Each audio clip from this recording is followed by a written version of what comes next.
बिस्मिल्लाहिर्रहमानिर्रहीम। अस्सलामुअलैकुम।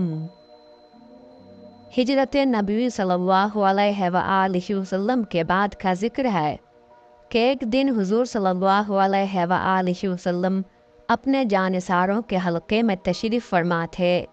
दीन और दुनिया की बातें हो रही थीं और यूँ मालूम होता था कि इस मुक़द्दस मजलिस पर नूर की बारिश हो रही है।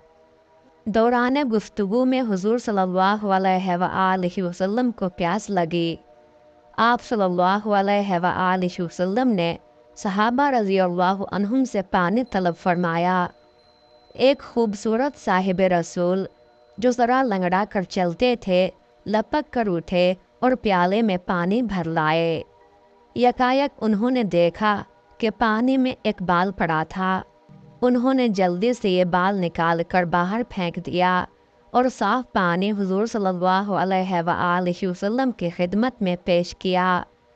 सरवर कौनैन सल्लल्लाहु अलैहि वसल्लम बहुत खुश हुए और उन साहब के सर और चेहरे पर दस्ते मुबारक फेर कर दुआ की, इलाही इसको साहिब जमाल कर दे। नबी रहमत सल्लल्लाहु अलैहि वसल्लम की दुआ का ये असर हुआ कि बुढ़ापे में भी उन साहब के चेहरे पर जवानी की आबोताब थी और 100 साल की उम्र तक उनके सर और दाढ़ी के तमाम बाल सियाह थे। इमामुल अंबिया नबी रहमत सल्लल्लाहु अलैहि वसल्लम से साहिब जमाल होने की दुआ पाने वाले ये खुशबख्त साहिब रसूल हज़रत अमर बिन अख्तब अंसारी रज़ियल्लाहु ताला अन्हु थे। हज़रत अबू ज़ैद अमर बिन अख्तब रज़ियल्लाहु ताला अन्हु का ताल्लुक़ कबीला हज़रत से था। हज़रत अमर बिन अख्तब रज़ियल्लाहु ताला अन्हु को हिजरत नबी के बाद कबूल इस्लाम की सआदत नसीब हुई और इसके साथ ही उनकी ज़िंदगी में हैरत अंगेज़ इनकलाब आ गया। वो हर वक्त अपनी जान राह हक़ में क़ुर्बान करने के लिए बेताब रहते थे।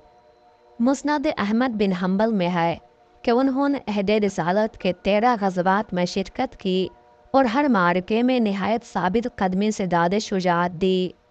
हुजूर सल्लल्लाहु अलैहि वसल्लम से उनको बेपनाह मोहब्बत और अक़ीदत थी। जब भी मौका मिलता फैज़ान नबी से बहरयाब होने के लिए बारगाह रिसालत में हाजिर हो जाते थे। अपने जज्बे फ़िदवियत, इखलास फ़िद्दीन और जोश ईमान की बदौलत वो हुजूर सल्लल्लाहु अलैहि वसल्लम की शफ़क़त का मोरिद बन गए थे। मुस्नद अहमद बिन हम्बल ही की एक रिवायत में है कि एक दिन हुजूर सल्लल्लाहु अलैहि वसल्लम ने अपने पुश्ते मुबारक से कुर्ता उठाकर फरमाया, अम्र ज़रा मेरी पीठ पर हाथ फेरो। उन्होंने तामील इरशाद की। हाथ पुश्ते मुबारक से मोहरे नबूवत पर पहुँचा तो उसको अच्छी तरह देख कर अपनी आँखें रोशन कीं। हुजूर सल्लल्लाहु अलैहि वसल्लम के विसाल के बाद चंद साल मदीना में रहे। जब बसरा आबाद हुआ तो वहाँ जाकर मुस्तकिल सुकूनत इख्तियार कर ली और वहीं 120 साल की उम्र में वफ़ात पाई। उस वक्त सर के सिर्फ चंद बाल सफ़ेद हुए थे। वफ़ात के वक्त एक लड़का और एक लड़की मौजूद थे। अल्लाह ताला की उन पर बेशुमार रहमतें नाजिल हों। आमीन या रब्बुल आलमीन।